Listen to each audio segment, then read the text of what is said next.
ഇവിടുന്ന് പോയാൽ പിന്നെ അനക്ക് ഇത്ര അടുത്ത് കാണാനും പറ്റില്ല, മനസ്സിലുള്ളത് പറയാനും പറ്റില്ല.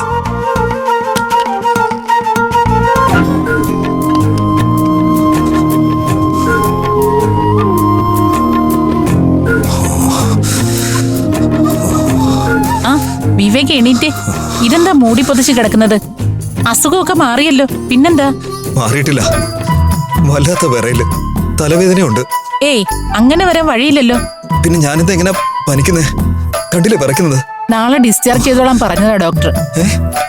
ഈ അവസ്ഥയിൽ ഡിസ്ചാർജ് ചെയ്യാനോ? ഒരുമാതിരി കണ്ടിച്ചോറിയല്ല സംസാരിക്കില്ല സിസ്റ്ററെ. ഞാൻ എന്തായാലും ഡോക്ടറെ വിളിക്കാം.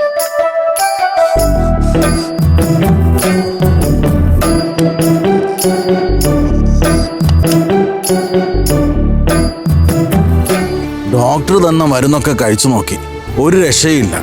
ഈ ചുമ എന്നെയും കൊണ്ടേ പോകൂ. അങ്ങനെയൊന്നും നിരാശപ്പെടണ്ട, ഈ ചുമയൊക്കെ മാറ്റിത്തരാം. പക്ഷെ മേലിൽ സിഗരറ്റും ബീഡിയൊന്നും തൊട്ടുപോരുത്. ശരി ഡോക്ടർ. ഡോക്ടർ, ആ 104-ലെ പേഷ്യന്റിന് വല്ലാത്ത വിറയലും പനിയും. 104 എന്ന് പറയുമ്പോ വിവേക് സത്യൻ. അയാളുടെ പനിയും ചുമയൊക്കെ മാറിയതല്ലേ? അതെ ഡോക്ടർ, ഡിസ്ചാർജ് ഷീറ്റ് ഒക്കെ എഴുതിയതാ.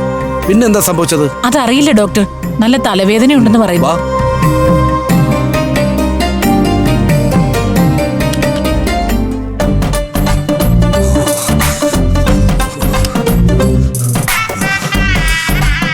എന്താ പെട്ടെന്ന് എന്താ പറ്റിയേ?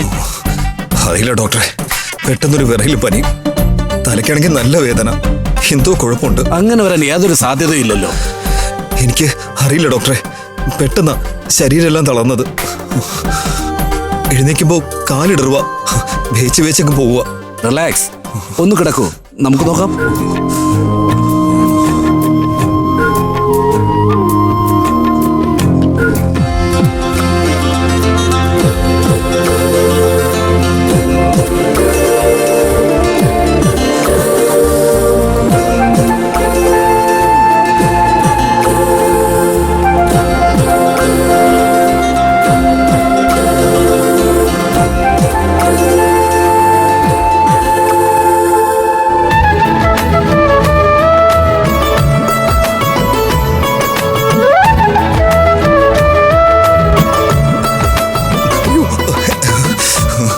എനിക്ക് എന്ത് പറ്റി ഡോക്ടറെ? പരിശോധനയിൽ കുഴപ്പമൊന്നും കാണുന്നില്ല.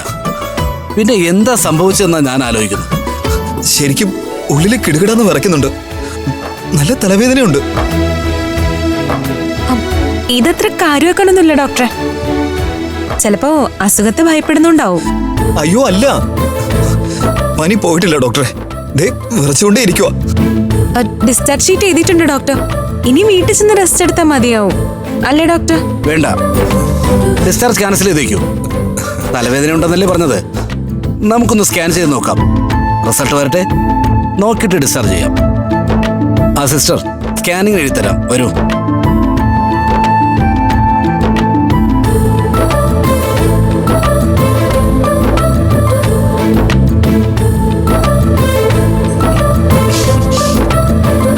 എന്തിനാ ഈ വേഷം കെട്ട്? എന്ത് കാര്യത്തിനാ? എനിക്ക് പനിയാനക്ക, നിന്നോടുള്ള പ്രണയത്തിന്റെ പനി. എന്നെ കണ്ട് പനിക്കണ്ട, എന്റെ ജീവിതത്തിലേക്ക് കടന്നു വരാന്ന് വ്യാമോഹിക്കണ്ട, നടക്കില്ല. നടക്കും, ഈ പ്രണയം കൊണ്ടുള്ള പനി കൂടിക്കൊണ്ടേയിരിക്കും. ഈ പനിക്ക് വല്ലാത്ത കുളിരാണ്, ഒരുതരം ചൂടുള്ള കുളിര്. ഞാൻ തോറ്റു തന്റെ അടുത്ത്. ധീം